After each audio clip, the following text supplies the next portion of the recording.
podcast is part of the Sports Social Podcast Network. The Two-Footed Podcast is brought to you by EPLindex.com and our presenting sponsor, Liberty Shield. Liberty Shield is a VPN provider.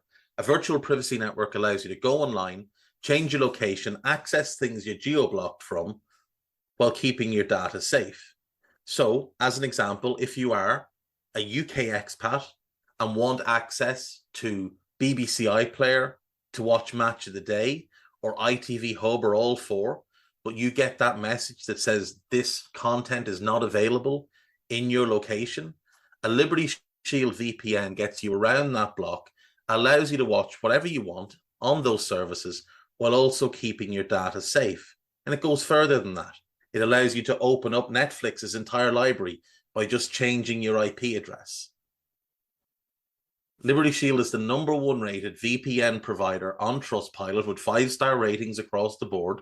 So go to libertyshield.com right now, use the code EPL25 and get either the hardware package or the software package. The hardware package is a router that you plug into your existing router, and any item you want to change the IP address on, be it your phone or your television, you connect that to the new Liberty Shield router. All other items can remain connected to your existing router.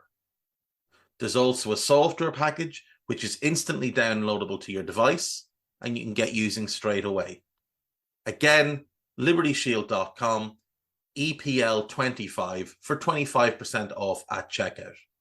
We're also brought to you by Home of Hopcroft, a giftware and homeware company located in Scotland but shipping worldwide. Check out homeofhopcroft.co.uk and do check out the EPL Index and Anfield Index shops, which you'll find on Etsy. Use the codes EPL10 or RED10 for 10% off at checkout. And lastly, do remember to check out A Tad Predictable, hosted by Tadiwa. That podcast is on this feed before every Premier League match week. And then the EPL Roundtable, hosted by Kevin DeVries, on its own EPL Roundtable feed. So just search EPL Roundtable in your podcast device.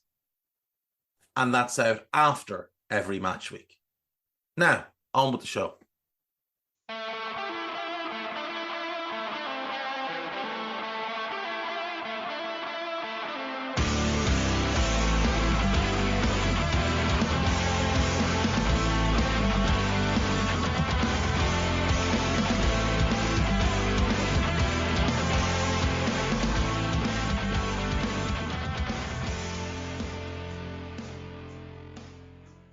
What's good, boys and girls? Two-Footed Podcast. Today is Friday. It is the 23rd of February.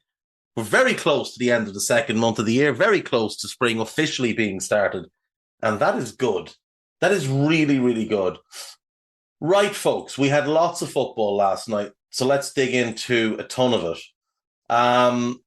In the Europa League, which is where we'll start, Freiburg overcame Lens 3-2 to advance after extra time. We had a 2-2 draw with Lens going 2-0 up away from home. David Costa and El Yawahi with the goals. Roland Salai scoring twice to keep Freiburg in the tie. And then in extra time, Michael Gregorich with the winner. And Freiburg advance. Rennes 3, Milan 2. Milan were 3-0 up, remember, from the first leg. Benjamin Beauregard put Rennes 1 up last night. Luka Jovic equalised. Rennes went back in front through Beauregard again from the penalty spot. Rafael Leao equalised, and then Beauregard got his hat-trick with a second penalty. But it wasn't going to be enough because Milan had that first leg advantage. Milan advance. Toulouse Benfica played out a 0-0 yesterday. Benfica had won the first leg 2-1, so Benfica are through. Quarabeg 2, Braga 3. This game was a madness. So Roger Fernandez puts Braga 1 up on 70 minutes. Alvaro Giallo equalizes on 83 minutes. That wipes out the 2-goal advantage that Qarabağ had going into this game after their 4-2 win last week. They had a man sent off on 57 minutes. So they're playing with 10 men. They've just seen their advantage disappear. We go to extra time. Matthias Silva puts Qarabağ back in front in the overall tie, but still 2-1 down in the game. Simon Banza equalizes. Now it's 5-5 in aggregate, and we're heading for penalties. But in stoppage time, Agzan Zadze scores for Qarabağ and puts them through 6-5 in aggregate, even though they lost 3-2 on the night. But nobody's going to fancy them because it's a horrible place to get to. It's a long old trip, even though they're not going to be one of the stronger teams in the tournament. Big upset of the night was Sparta Prague 4, Galatasaray 1. Sparta Prague came into the game having lost the first leg 3-2. Galatasaray, you would say, significant talent advantage when you look at that team. On paper, at least, it's a really strong team. You've got Musleri, Kenayan, Davinson Sanchez, Karim Demirbay, Lucas Torreira, Dries Mertens, Mauro Icardi. On the bench for them, you've got Wilf Zaha, Tete, Carlos Vinicius. Like, it's a really, really strong squad that Galatasaray have, but it didn't matter last night. Sparta Prague 4, Galatasaray 1. Presidio, Tucci, Haraslan, and Kukta with the goals. Barakci had pulled one back for Galatasaray, but it meant nothing in the end. Slavia Prague are through.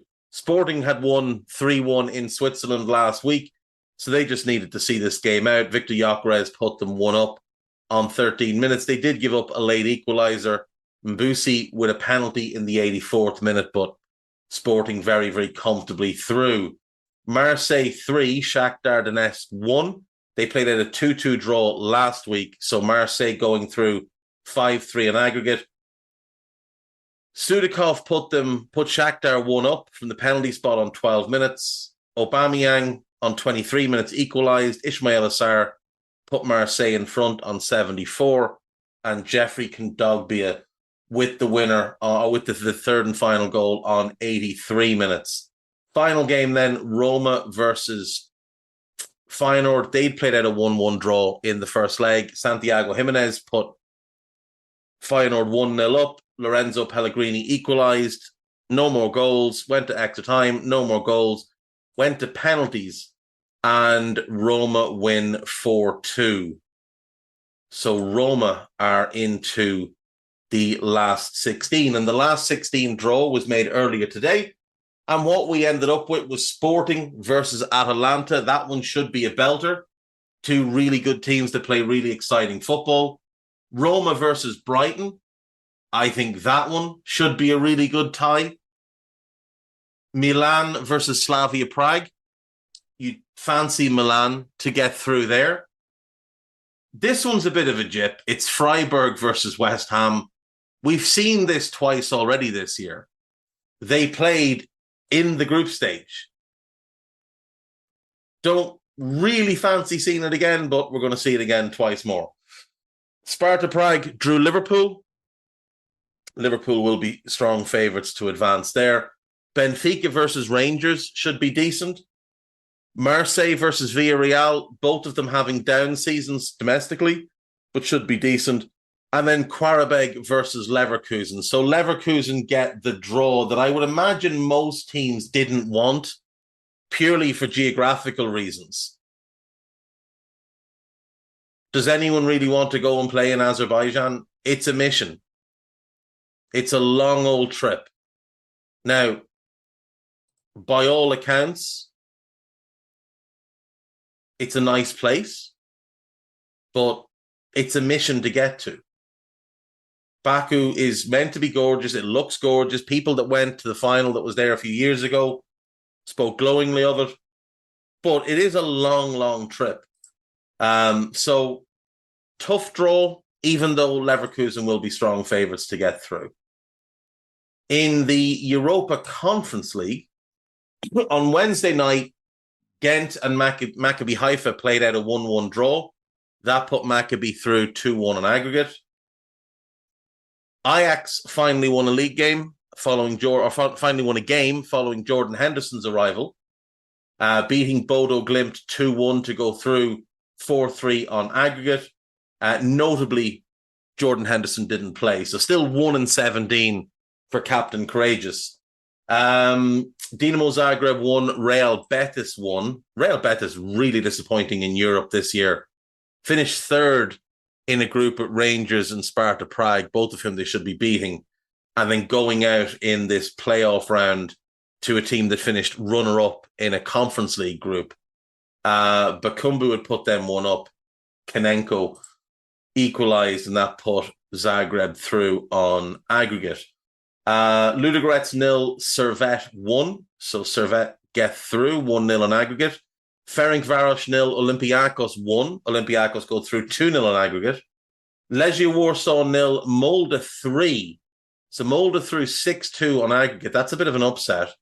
Slovan Bratislava 0, Sturm Graz 1. Sturm Graz had won 4-1 in the first leg. They were going through. And then the big shot. Eintracht and Union Saint-Gilloise played out a 0-0 draw in the first leg. Sorry, a 0-0 draw. A 2-2 draw in the first leg in Belgium. Eintracht, recent winners of a major European competition, were expected to go through here, but instead they fall 2-0 down. Cameron Puertes and Dennis Eckert with the goals. Ibimba pulls one back on 87, but it's too little too late, and out go Eintracht. So that really does open up the Europa Conference League to one team, I think, standing head and shoulders above the other. So Union Saint-Gilloise have drawn Fenerbahce. Sturm Graz have drawn Lille. Servette have drawn Victoria Plzen. Olympiacos will play Maccabi Tel Aviv. Molde will play Club Bruges. Dinamo Zagreb will play PAOK of Athens. Maccabi Haifa will play Fiorentina. And this, I think, is the tie of the round, but also includes the team I believe are now comfortably the best team in the competition. Ajax taking on Aston Villa. This is Villa's competition to lose now. And frankly, it'll be disappointing if they don't win it. I think they'll be very, very disappointed if they don't win it. Like, Fiorentina are decent. Lille are decent. Ajax are okay. Olympiacos are okay. Fenerbahce are okay. There's nobody there that should really trouble Villa all that much. Aston Villa should be winning this competition.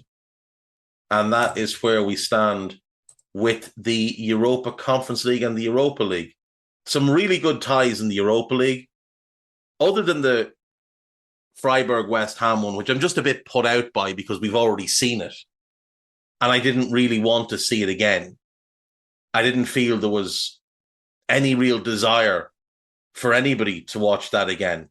In the second game they played, which was in London, West Ham won 2-0 with Mohamed Kudus and Edson Alvarez getting them their goals. In the first game, I believe they played out a draw. No, West Ham won as well. West Ham won 2-1 in Freiburg. Lucas Paqueta and Nath Agard with the goals. So West Ham will be strongly favoured, having beaten them already twice this year. But West Ham are in very questionable form, so might make it a little bit tougher. Where do Freiburg sit in the Bundesliga at the moment? They're 8th, so not exactly putting their best foot forward either. But still, lots of good games to look forward to. I'm happy with Liverpool's draw, I must say. We'll go to break. We'll come back. We'll do news and gossip. We'll go to another break. We'll come back with Guy and we'll run through the weekend's game. So we'll see you after this one.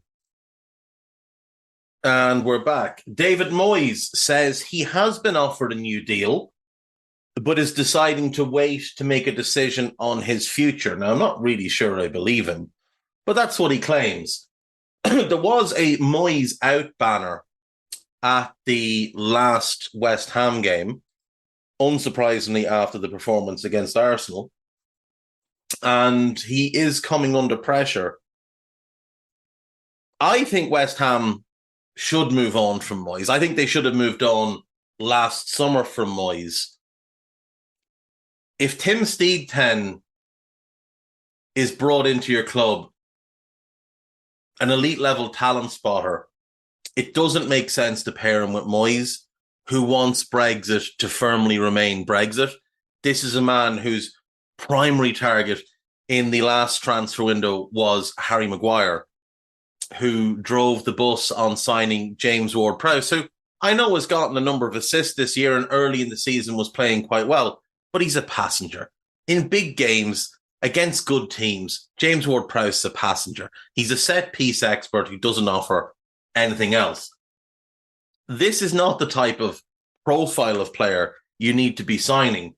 You've got like the likes of Paqueta and Kudus and Alvarez and Mavropanos and Agard. You've got good players there. Obviously, Jared Bowen is a longer-term player there. But you need to be adding to those players, not signing dross like Harry Maguire and not continuing to play Thomas Souček and Vladimir Coufal, who, with the greatest respect, have both declined quite significantly over the last couple of years. Jurgen Klopp's successor, the data's surprise number one. So, a tremendous group of lads known as Carteret Analytics, which provides detailed manager assessments to Premier League, EFL, Bundesliga and MLS clubs, has assessed a number of possible targets as well as Klopp to see who would do the best job. So the names that they put into their algorithms were Jurgen Klopp, Ruben Amorim, Julian Nagelsmann, Thomas Tuchel, Ange Postecoglou, Xabi Alonso and Roberto De Zerbi. They measured objective achievement rating. So that's a measure of overall ability based on the premise that the primary objective is to win football matches rather than, for example, long-term player development or balancing of club finances. Overall rating, which brings in the whole thing, is an overall rating score based on the actual achievements of the head coach over the past 6 years, but weighted according to their individual performance. So are they overachieving or underachieving in their job? Strategic intelligence rating, the manager's ability to prepare and set up his team and analyze the opposition to maximize the chances of winning the next match. Tactical command rating, a measure of the manager's ability to transform a match during the match, and in particular to develop a winning position for the team from various match scenarios. Attacking coefficient, success-adjusted attacking coefficient, a measure of the manager's propensity to play an attacking style of football and the relative impact of the manager's attacking coefficient on the success of the team. Does his style bring wins? Shot creation ratio, how many chances a manager's team creates. Possession, how much of the ball his team has. And finally, team shot conversion rating, opponent shot conversion rating, a key metric that highlights a team's ability to increase the probability of winning matches. Are they taking chances that they create? So, Jurgen Klopp works out top, obviously. He's the best manager on the list. He comes out with a 151 score. Ruben Amorim is comfortably clear of the rest of the field, 141.7. Julian Nagelsmann, 128. Thomas Tuchel, 119.5. Now, a lot of people pushed back on me when I tweeted this out and were like, oh, well, Thomas Tuchel's rated higher than Alonso. Yeah, because he's won a league title with PSG and he's managed in France with PSG, which will inflate your win rate. Plus, obviously, he did win a European Cup, so that's going to factor into this. Then it's Ange Postecoglou, 116.5. Xabi Alonso, 106.9. He loses out on objective achievement because he hasn't managed for long enough. And then Roberto De Zerbi is way below the rest on 71.3. Now, what I note here is Klopp tops out objective achievement. Tuchel is second. Amorim is third. Nagelsmann fourth. Postecoglou fifth. De Zerbi sixth. And Alonso last because he hasn't managed for long enough. Strategic intelligence. Nagelsmann is top. Amorim is second. Klopp is third. Alonso is fourth. Tuchel is fifth. Postecoglou sixth. De Zerbi seventh. Tactical command. Ruben Amorim is top of the list. Then it's Jurgen Klopp. Then a significant gap to Ange Postecoglou. Then Alonso. Then Nagelsmann. Then Tuchel. Then De Zerbi. Attacking coefficient. Klopp is top. Amorim is second. Then it's Postecoglou. Then it is Alonso. Then De Zerbi. Then Tuchel. And then Nagelsmann. Success adjusted attacking coefficient. Again, Ruben Amorim is top. Then it's Klopp. Then it's Nagelsmann. Then it's Postecoglou. Then it's Alonso. Then Tuchel. Then De Zerbi. Shot conversion. Klopp is number 2 behind Postecoglou. Then it's Nagelsmann. Then Amorim. Then Alonso, then Tuchel, and then De Zerbi. Overall possession, home versus away. Home possession, top of the chart was Nagelsmann, then Klopp, then De Zerbi. Klopp and Postecoglou level.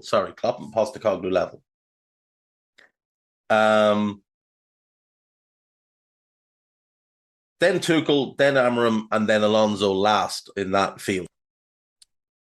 And for away games, Postecoglou is top, then Tuchel, then Nagelsmann, then Amorim, then Klopp. Then De Zerbi, then Klopp, and then Alonso last there.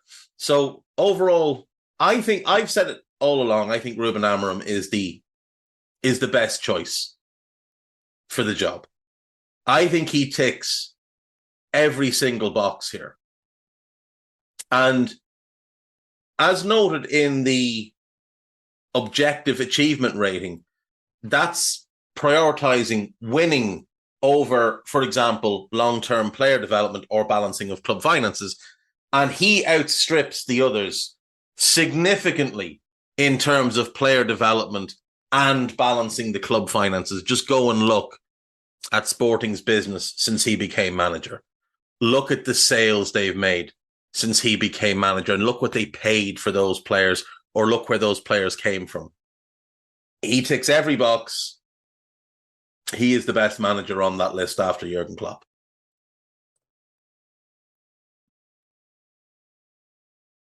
Valencia have asked for their game against Granada to be postponed this weekend.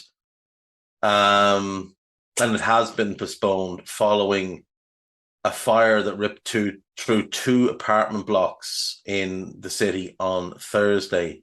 There are up to 15 people missing. I did see footage of that. It is absolutely terrifying. So thoughts with everybody concerned. Thomas Tuchel, who's obviously leaving Bayern this summer, has come out and said he's not the only problem. And you know what? He's right. He's not the only problem there. Brazilian midfielder Casemiro, French defender Raphael Varane, and English fridge Harry Maguire are among 11 players who could be part of a squad clear out at Manchester United this summer. Didn't we hear that last summer and the summer before? Manchester United co-owner Jim Ratcliffe, who has made securing Champions League a priority, wants to wait until the end of the season before deciding on Erik ten Hag's future. The United job appeals to Thomas Tuchel. I'd imagine it would. Mason Greenwood would snub a move to Barcelona if United were willing to let him play for them again. And Jim Ratcliffe has said that he's going to reassess the situation That's scandalous. Liverpool rejected an approach from Chelsea for Darwin Núñez last summer, and rightly so. Arsenal are determined to sign Amadou Onana this summer. Doesn't make any sense for them, but, have at it. Sporting Lisbon manager Ruben Amorim has emerged as a leading contender for Liverpool if they miss out on Xabi Alonso. Tottenham and England defender Eric Dyer is unlikely to stay at Bayern Munich beyond the summer, with the German side concerned about his lack of pace. I'd imagine his lack of ability, lack of defensive awareness, they're probably factors in that as well. Manchester City are close to tying down Oscar Bob to a long-term contract. You could just get him to sign it either. That works too. You don't just have to tie him to it. Thomas Tuchel's successor at Bayern Munich will have a say in whether Matthias Tell stays at the club. Any manager worth their salt will want him to stay. Tottenham do not expect Pierre-Emile Højbjerg to remain at the club this summer. They have desperately been trying to flog him for a couple of years now, so that's not a surprise. Arsenal are closing in on Rangers' 15-year-old starlet, Alexander Smith, with the Scotland-born attacking midfielder holding dual nationality, having represented the USA's under-15s and Scotland's under-16s. Juventus are keen on Monza goalkeeper Michel De Gregio and see the 27-year-old Italian as a possible replacement for their own first choice, Wojciech Szczesny. I'm amazed Szczesny's been their first choice for so long. He's just not very good. Brighton and Celtic are among several clubs watching Charlton Athletic's 18-year-old Irish forward Patrick Casey. Good stuff. Hakan Çalhanoğlu says he had an offer to move to Saudi Arabia, but he wants to stay with Inter Milan. That just sounds like a little bit of pressure to get Inter to cough up on a new deal. Back after this with Guy Drinkle. Right, welcome back. So, as it is Friday, Guy Drinkle is here. How are you? Blue skies, David. Blue skies. It's still bloody freezing. Oh yeah. Now, don't conflate blue skies with warmth. That's just not how it works. Guy, we have 8 games in the Premier League this weekend. Chelsea versus Tottenham is postponed because Chelsea are playing in the EFL Cup against Liverpool. And of course, Liverpool played Luton in their match for this round of games on Wednesday night. So for Luton, it's actually a great break. They've got a week off between that game and their upcoming FA Cup game. For Liverpool, there's no rest for the wicked, and they obviously take on Chelsea then is it a 3 p.m. kickoff? I believe so. On Sunday in the EFL Cup. We're not going to bother predicting that one. Let's go to the 8 league games, Guy. We have now this is a scandal. We have no 12:30 game because Chelsea Spurs was meant to be that one. And rather than just be sound and flex one of the other games into that spot, they have instead pushed Arsenal Newcastle into a rare 8 p.m. kickoff on Saturday evening, giving Arsenal plenty of rest after their trip to Porto in the week. Yes, contractually obligated. Only Jurgen Klopp managed teams are for 12:30. But we do start off with a somewhat interesting game, and that is Villa Nottingham Forest at 3 o'clock, the classic kickoff. Villa, they're back up to 4th after a little wobble, beating Fulham last weekend, which is much needed. And Nottingham Forest got weren't in great form, but they got the hugely important win over West Ham last weekend. So kind of similar-ish teams, but obviously one's better than the other because, look at the league table. But poor form, but a big win last weekend for both teams. Yeah, massive wins last weekend for both teams. Obviously, Forest desperately in need of as many points as possible down at the wrong end of the table, especially given a likely 10-point deduction coming their way. And Villa battling away for 4th in the league with Spurs and United, to be fair, closing ground on them, largely because Villa and Spurs have just drawn too many games thus far. In the form table, Aston Villa are 6th over the last 6 games. They are 5th over the last 10 games, both of which are positive for them. Their home form, which had obviously been outstanding for much of the year, has cratered, but recently they've lost their last 2 home games in a row. Forest, over the last 10 games, they're actually 12th in the form table with 3 wins and 2 draws, which isn't bad. They're 12th over the last 6 games with 2 wins and 1 draw. Their away form, though, has them in 15th with only 1 win in their last 6 away games. Injury-wise, no Chris Wood, no Gonzalo Montiel, but they're hoping that Ibrahim Sangaré, Ola Aina, and Willy Bolly, who are all off at AFCON, will be ready for this one. For Villa, no Boubacar Kamara, no Emi Buendia, no Tyrone Mings, all done for the season. 3 ACLs in 1 season is brutal for Villa. John Duran is out for another couple of months. Diego Carlos probably out for another month, and Ezri Konsa out for another few weeks anyway. So big misses for Villa. Like Carlos, Konsa, and Kamara are all starters, and Duran has been an important attacking option off the bench for them. I still think they'll have too much for this Forest team, so I'd still back them to win. I will go 3-1 the Villa. Yeah, I'd probably say something similar. Moving on, then we have Brighton against Everton, Dave. Now, all logic says, yeah, Brighton should win this, but we know how this fixture goes. Sean Dyche has voodoo over De Zerbi, and Everton will win 7-0. That's how this goes. There's going to be a lot of long balls in this game, Guy. A lot of long balls. Agricultural football will return to the shores of the United Kingdom in the form of Sean Dyche's mighty Blues away to this Brighton team. Last season, Everton went to Brighton and won 5-1. 5-1. Doucouré got 2. So there was a Steele own goal, and Dwight McNeil got 2 with only an Alexis McAllister consolation as Brighton got run all over the pitch and bombarded beyond belief. Now, Everton are better this season. League place, obviously, for them is false. They've got 20 points, but we know that they've earned 30 points this season. They would actually be ahead of Fulham, sitting nice and comfortably in 12th this year, if not for the first points deduction. And of course, they are facing a second points deduction as well. Brighton, not quite as good in the league as last year, but they are sitting in 7th. When you consider last season they finished in 6th, it's not a huge drop-off, and they topped their Europa League group, and they're still in the FA Cup, although with a tough draw. This should favour Brighton, but it won't. It just won't. Brighton, no Solly March, no Hinchelwood, no João Pedro, which is a big one. Julio Enciso, they're just taking their time with him and making sure they don't rush him back. They want to make sure he doesn't come back and then pick up a muscle injury because he's been out for so long. And no James Milner, which is obviously a boost for everybody. The Ev, no Arnaut Danjuma, but Seamus Coleman should be fine. Michaelenko should be fine.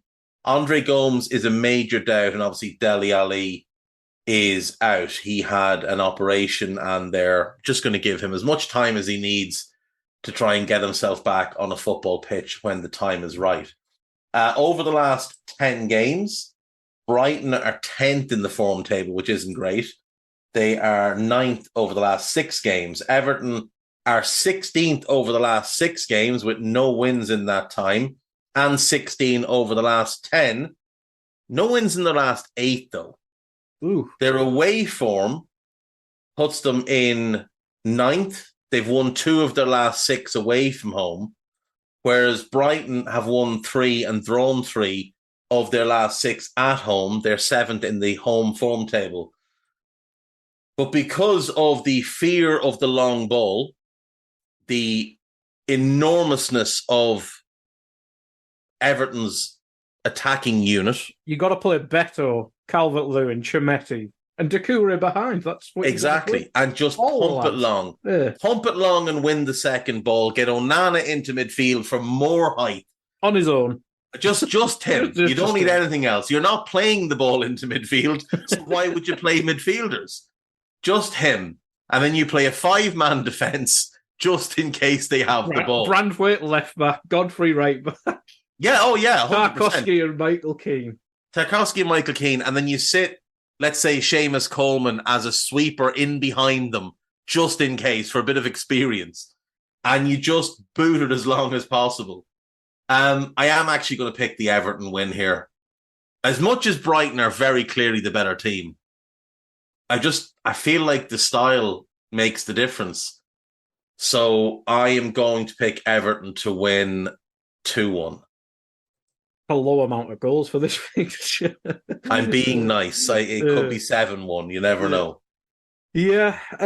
Next up, interesting. Well, 2 weeks ago, this game would have got 3 seconds on this podcast, but Palace against Burnley now. Oliver Glasner's first official game. We saw little bits on the Monday night game where it seemed like using his formation, etc. Obviously missing a lot of, well, basically all their good players. But it's probably the perfect fixture for a starting manager. You couldn't have asked for a better fixture. Burnley are dreadful. Now, look, they went to Anfield a few weeks ago and they put up a bit of a fight at least. Last weekend, they rolled over to have their belly tickled by Arsenal at home, which, more embarrassment on their home record. Injury-wise, Burnley, no Aaron Ramsey. He's done for the foreseeable, torn ACL. No Nathan Redmond for the rest of the season. Lyle Foster doesn't look like he's going to be back anytime soon. Luka Kolyoshu, he's out with a significant injury. And Jordan Bayer is out another couple of weeks. Palace, no Doucouré, no Holding, no Elise, no Guehi, no Will Hughes, no Eze, and no Raksaki. That's not great, is it? Not great at all. Home form. Crystal Palace are 15th, 2 wins from the last 6. Away form, Burnley are 16th, 1 win from their last 6. Over the last 10 games, Burnley are dead fucking last in the form table with 1 win and 3 draws. Palace not doing a whole lot better with 2 wins and 3 draws. Over the last 6 games, Burnley are bottom again with no wins, and Palace have 2 wins and a draw in their last 6. Palace have to win this game. This is a must win for them to create separation with the teams below. I'm going to back Palace to win, even without their 4 best players. They're at home, new manager bounce, 2-0 to Crystal Palace. Again, that's too many goals. Anyway, let's not dread on that game too much longer. Man United against Fulham, Dave. Probably not the most interesting fixture now.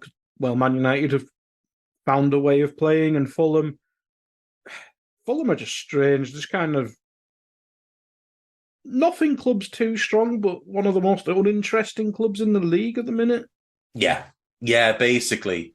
Now, big boost for Fulham is that Broja is available, so they'll have a proper 9 to play if they want to start him. Nunez has been good. He has been good, to be fair. He has been good. But João Palhinha is suspended after picking up 10 yellow cards. Raul Jimenez is out from the while. Kenny Tete and Willian should be good to go in this one as well. United, though, they've got some bad injury news today. Rasmus Højlund has picked up a muscle injury, and he's going to be out for 2 to 3 weeks. So they had found a way of playing, but now you'd wonder, will that way of playing work without the focal point? He joins Mason Mount, Aaron Wan-Bissaka, Terrell Malacia, Anthony Martial, and Lisandro Martinez on the sidelines. And Luke Shaw picked up an injury in their last game, and he might not be back this season. Missed So, as well, I think. yeah, that's the thing. So you look at United and you think, okay, going into this season, their fullback options were Delo and Wan-Bissaka. Well, Wan-Bissaka's out, so Delo will play right back. And at left back, they had Shaw, Malacia, and they could have used Lisandro Martinez. All three of them are out. And so what? Reguilon.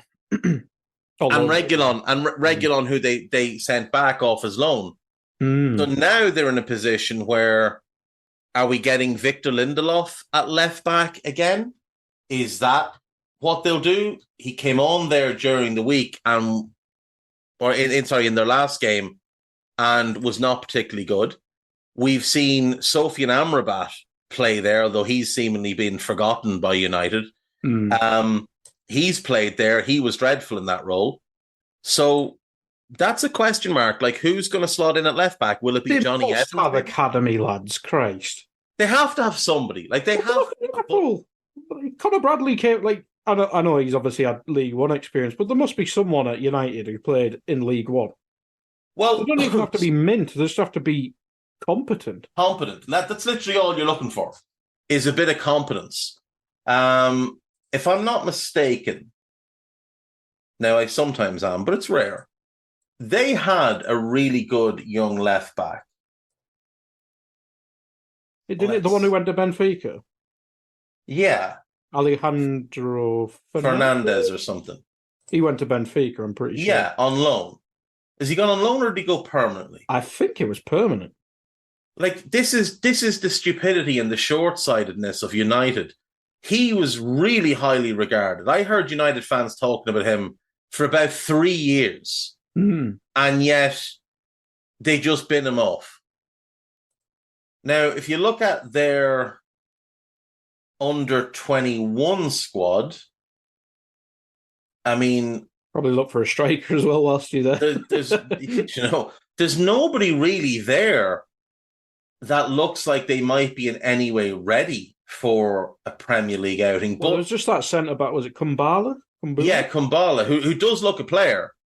But, I mean, do you bring him in and shift Johnny Evans to left-back?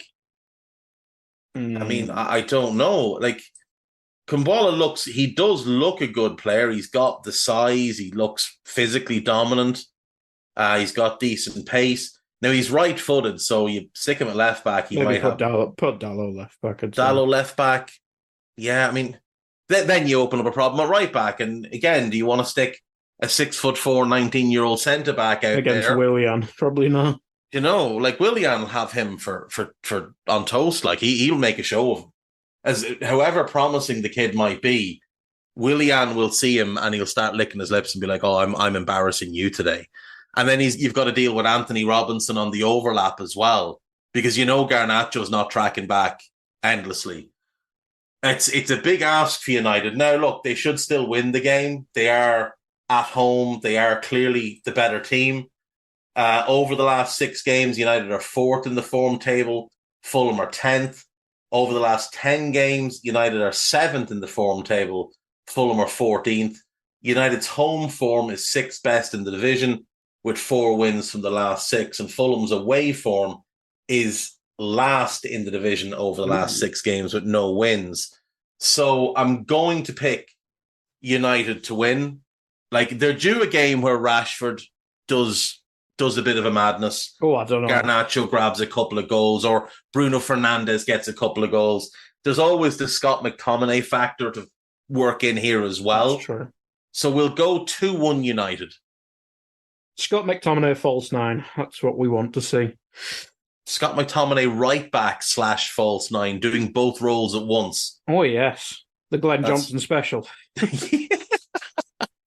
Glenn, just stay at right back for the day. Don't move into central areas. And all of a sudden he's playing left wing. And you're thinking, you really are thick, aren't you? What a time. On to the 5:30 kickoff. This one's on Sky for people in the UK. Bournemouth hosting City, Dave. I mean, Man City, obviously not the best result last weekend against Chelsea, rather. and midweek, not the best performance against Brentford. But they're not playing the best, but they're just like getting the result they need apart from that Chelsea game. Yeah. But they should have beaten Chelsea because Haaland had a stinker. Haaland missed 4 or 5 big chances, and for all the praise that Chelsea came away with, and they deserved a lot of it, because they themselves created some good chances, their chances fell to Nicholas Jackson, who's never going to score them. City's good chances fell to Erling Haaland, who you expect to score them. Who isn't human. City aren't playing well, but they are winning because they're zombies. They're just like zombies. You cannot kill them. They just keep moving forward, keep gobbling up points.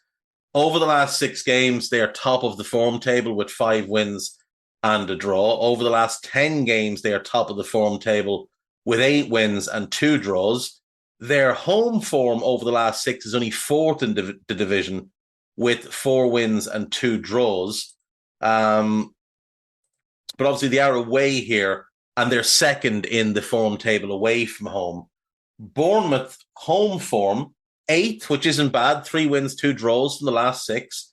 Over the last 10 games, Bournemouth are 9th, 4 wins, 3 draws. But over the last 6 games, Bournemouth are 18th. No wins in the last 6. Ooh. They won 4 in a row, and then they haven't won since.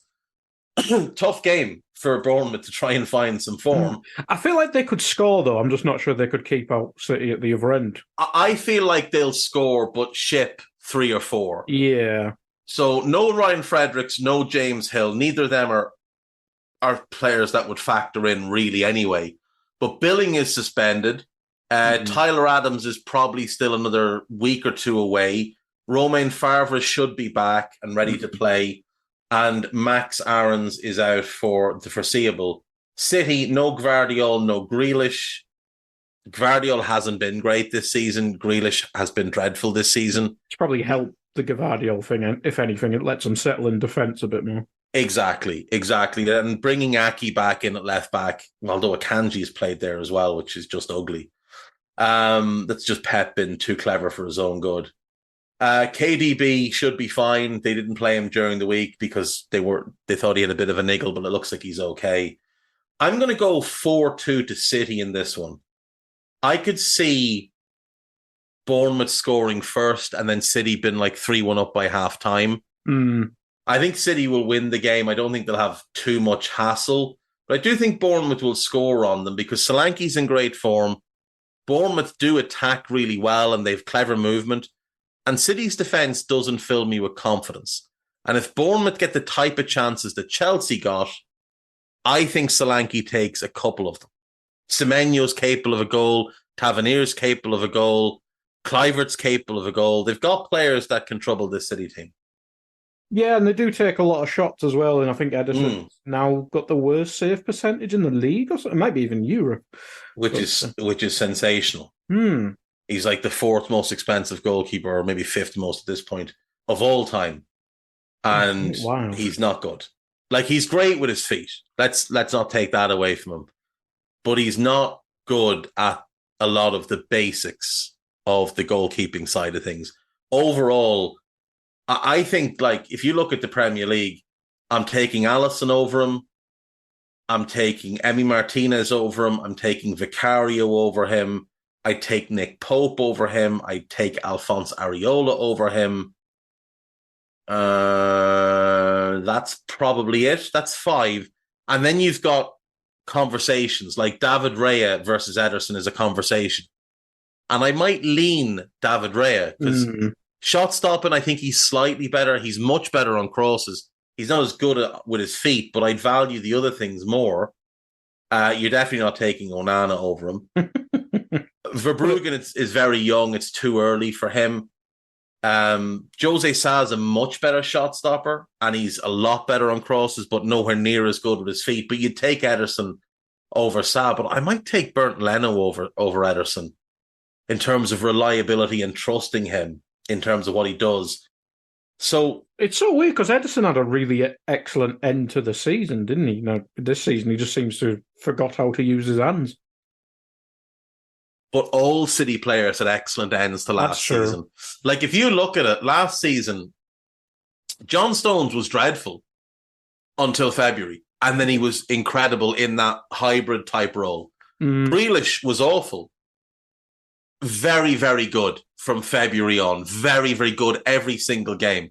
Like, City hit this groove last year, and my belief is that there are times when a team hits a groove and it's playing so well that even below the required level players can be slotted in and their level will just be lifted by those around them. We've seen this. Go back to the title-winning season. Liverpool were rampant through the first 4 months of the year while Captain Courage stank the place out. Stank the place out for 4 months. Fabinho gets injured, he moves position.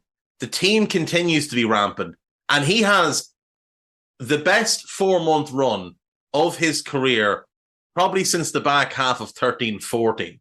Then he gets injured, and then he comes back, and the team isn't as good, and he's never the same.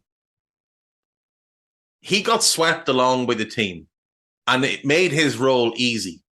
And he was able to play well because everybody around him was turning in 8 and 9 out of 10 every single week. That is the most dominant we've ever seen a Premier League team be. Ever. No team has ever gone on a run in the Premier League like Liverpool went on in the 1920 season, and Henderson got swept along with it. They were able to win for the first number of months with him playing poorly. It was the same last year with City. They went on this run. Everything started to click into gear for them.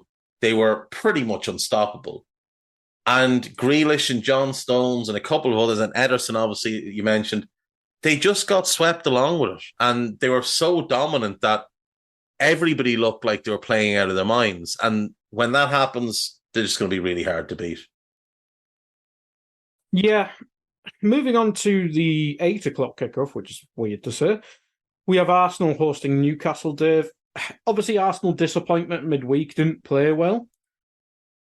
But in the Premier League, their form's been really good. Scored a lot of goals post the winter break thingy. Newcastle, on the other hand, very much a mixed bag, some disappointing draws. Even the win over Forest was a bit of a mess. Draws with Luton, which shouldn't really be doing, but then they go and beat teams like Villa at home, at Villa Park, I should say. A weird time for Newcastle. Like, I could see them hurting Arsenal, especially if Arsenal need to now take the Porto game a bit more seriously. Yeah. But Arsenal, again, need to win because we presume City will win and Liverpool obviously won on Wednesday, so they need to keep in touch. Yeah, there's pressure on Arsenal in this game, without question. And as you said, like the Porto game, that's a few weeks away. It's March 11th or 12th or something. Oh, never mind then. I thought it was next week. But it's still something they've got to keep in the back of their mind. Like they've got to keep it in the back of their mind that that's not just one where we can rotate players. So Arteta can't look at it and go, right, we go Newcastle, Sheffield United, Brentford. The only thing, the saving grace to them here is that they've got an extended break between tonight and the Sheffield United game because that's a Monday night game. So they do get basically 9 days of recovery after this one. In the form table, Arsenal are second over the last 5 games with 5 wins and a defeat. They've won their last 5 in a row. Over the last 10 games, though, they are 4th because they've lost 3 and drawn 1. Their home form has them top on goal difference from Spurs, and makes you realise that Spurs' defeat against Wolves last week was quite a surprise. The Toon, last 6 games, they're 11th, which obviously isn't great. Last 10 games, they're 15th, which is obviously very, very poor. And their away form has them in 12th. So whatever way you want to look at it, Toon are not in good form. But they have, like you said, picked up some surprising wins. Now, Arsenal have no Jurrien Timber, no Tomiyasu. very unlikely to have Zinchenko, Partey, or Gabriel Jesus. They might make the bench. It's very unlikely they'll be ready to start. Toon, no Sandro Tonali for obvious reasons. No Callum Wilson, no Joelinton, no Nick Pope, no Elliot Anderson, no Matt Target, but massive boosts for them. Isak looks like he's back, probably for the bench, but back in the squad. Willock is back, and Fabian Schär is good to go. So those are big boosts for them. I think they will cause Arsenal some trouble, but you look at Arsenal's recent games. I mean, they hammered Palace, they hammered West Ham, they hammered Burnley, they dominated Liverpool. The team that gave them the hardest game was Nottingham Forest, funnily enough. I think Arsenal will score, but I think Newcastle will score, but Arsenal will win. I'll go 3-1 to Arsenal. Yeah, I'd probably think something similar there. Big pressure on them, though. Big pressure. If City win, and all of a sudden they're 5 points behind Liverpool and 4 behind City, you just don't know. And we're getting close to that point of the season where Arsenal do start to wobble. So maybe the Porto game was the start of that. We'll see. Yeah, because what was Sporting last year? I can't remember the year. Sporting last year, the same round of the Europa. And possibly another factor here, if there's one Premier League team set up to play in a similar manner to Porto, it is Newcastle. Newcastle are the one team that could replicate a lot of what Porto did. And you know Eddie Howe will have been watching that very, very closely. So let's not be surprised if Newcastle go out there and try to spoil the game, slow it down. Newcastle average, or at least last season they averaged the lowest amount of ball in play, which was one of Arsenal's gripes about the Porto game. Newcastle are very proficient at the cynical foul. They will slow the game down. They'll waste time when they have to. And they have pace, which can trouble Arsenal when Arsenal get a little bit too adventurous. Yeah, should certainly be interesting. That is on TNT for UK people. Moving on to Sunday then. Super Sunday, Dave. How's this one tickle your fancy? Wolves against Sheffield United. How's that one for you? That's not great, is it? Not great at all. Last 6 games, Wolves sit 7th, which is pretty good. 3 wins, 1 draw, 2 defeats. Sheffield United are 17th with 1 win and 1 draw. But the last 10 games, Sheffield United are 18th. Funnily enough, Brentford are 19th over the last 10 games. 2 wins and 8 defeats. That isn't good. Wolves are 6th over the last 10 games with 5 wins. Home form, Wolves 10th. Away form, Sheffield United 17th. Sheffield United obviously got a huge win last weekend. Like, not last weekend, it was the weekend before, against Luton away from home. Massive. And then last weekend, they got absolutely pummeled at home by Brighton. So you just don't know what to make of them other than they're just not very good. Injury-wise, Sheffield United, no Max Lowe, no Reece Norrington-Davies. He's probably done for the season after. I think he played 3 games.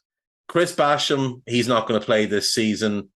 John Egan, I'd be surprised if he plays this season. Mason Holgate will be suspended. Ben Brereton-Diaz is a major doubt. Cameron Archer is a doubt. George Baldock is out. Daniel Jebison is out. It's not great for them at all. Very short on numbers. The only injury for Wolves is a big one. It's Matthias Cunha, but they did get Wang back. Sarabi is playing well, and Neto's playing exceptionally well. I'm just going to back Wolves to win. They're at home. They're a better team. 3-0 to Wolves. Yeah, just Neto last week was just absolutely magic. Hopefully he continues and stays injury-free for the rest of the season. League Cup is the second half of that. Dave did a full preview over on AI if you want to listen to that. So we will move on to Monday Night Football. West Ham hosting Brentford, Dave. Are they trying to kill off Monday Night Football with these last two games? I think the football match is actually becoming secondary. The real show on Monday Night Football is the in-studio, which obviously Jesse Marsh last week was excellent. And who was it the week before? It was good as well. I can't remember, but it was good as well. It's been good the last 2 weeks, or the last two shows. The game last week was not good. Not good at all. This one should be slightly better, but I do say slightly. West Ham Brentford is just not a game that anybody needs to be watching at the moment. West Ham, over the last 6 games, are 19th in the form table, 3 draws, 3 defeats. Brentford are 14th, 2 wins, 4 defeats. Oh, Petr Cech, he was really, really good. Really good, talking about the different angles you want your goalkeeper to take. That was really, really good. Last 10 games, West Ham are 11th, 3 wins, 3 draws, 4 defeats. Like Brentford, like I said, are in the stinkiest of stinky places in 19th. West Ham's home form, 13th, 2 wins, 3 draws, 1 defeat. That defeat was a 6-0 shellacking by Arsenal. Brentford's away form is 18th in the league, 1 win in their last 6. So not good. Injury-wise, Brentford, no Rico Henry, no Aaron Hickey, no Ethan Pinnock, no Kevin Shade, no Brian Mbomo, and no Josh Da Silva. West Ham, no Calvin Phillips, he is suspended. But Lucas Paqueta is back in training. And given this game is Monday, he probably will have enough time to be fit, at least for the bench. So that's a big, big positive for West Ham. I'm just going to back West Ham to win. They're at home. Brentford are not good at the moment. I do think Tony will cause them trouble and Visa will cause them trouble, and they have gone there and gotten results. But I think West Ham, there's a bit of desperation, so I'll go with them. 2-1 to West Ham. Now, if West Ham lose, I know Moyes came out today, I think, and said he has a contract offer. Yeah. Which I'm surprised about. But if you lose to Brentford, as you mentioned, probably the worst team in the league at the minute, it's not good. Not good at all. It's not good at all. I'm not sure I believe David Moyes when he says that. And if West Ham are offering him a new deal, then I think they should probably say goodbye to Tim Steedten.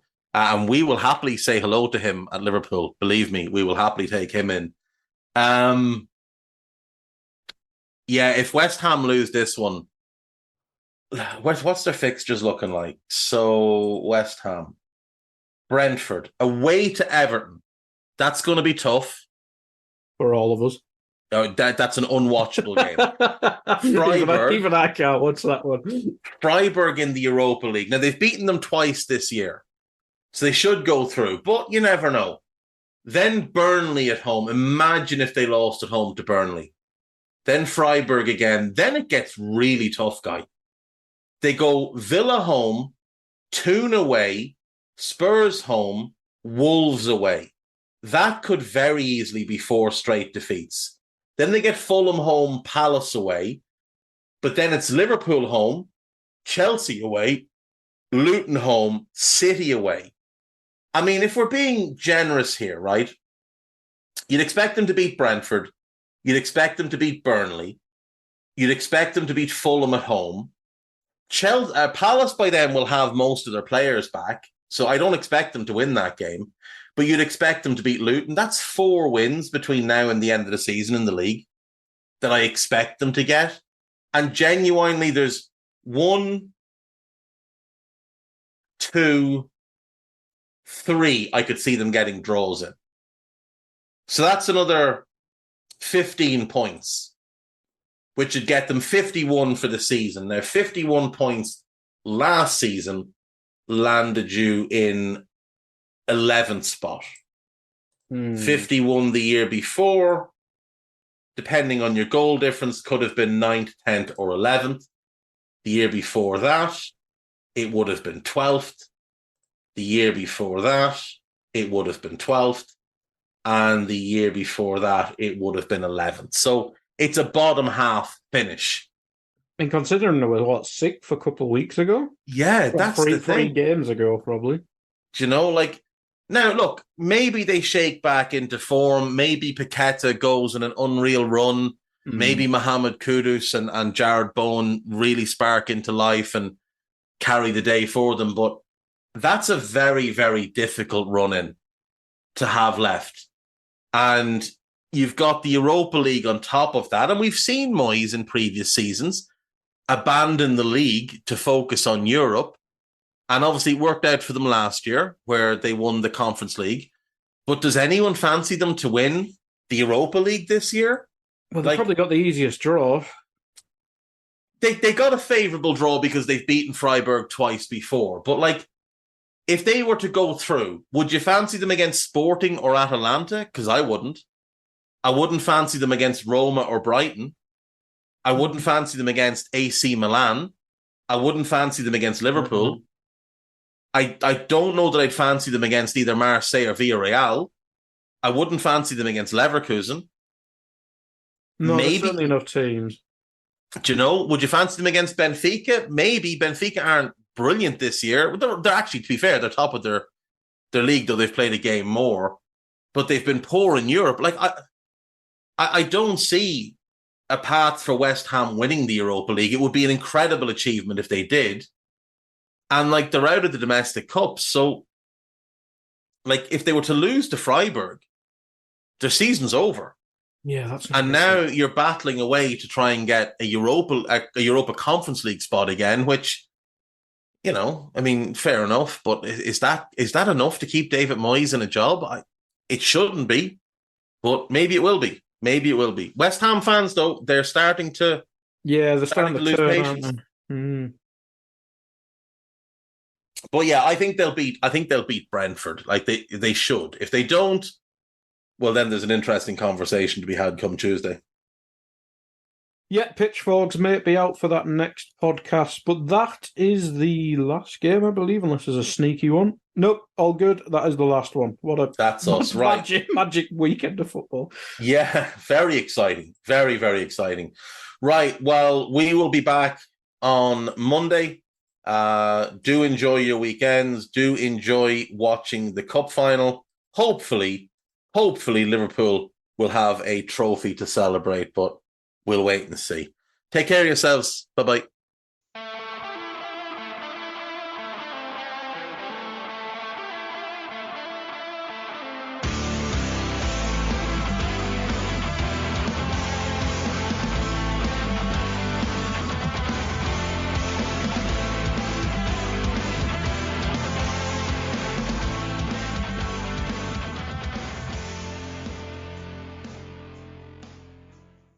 Sports Social Podcast Network.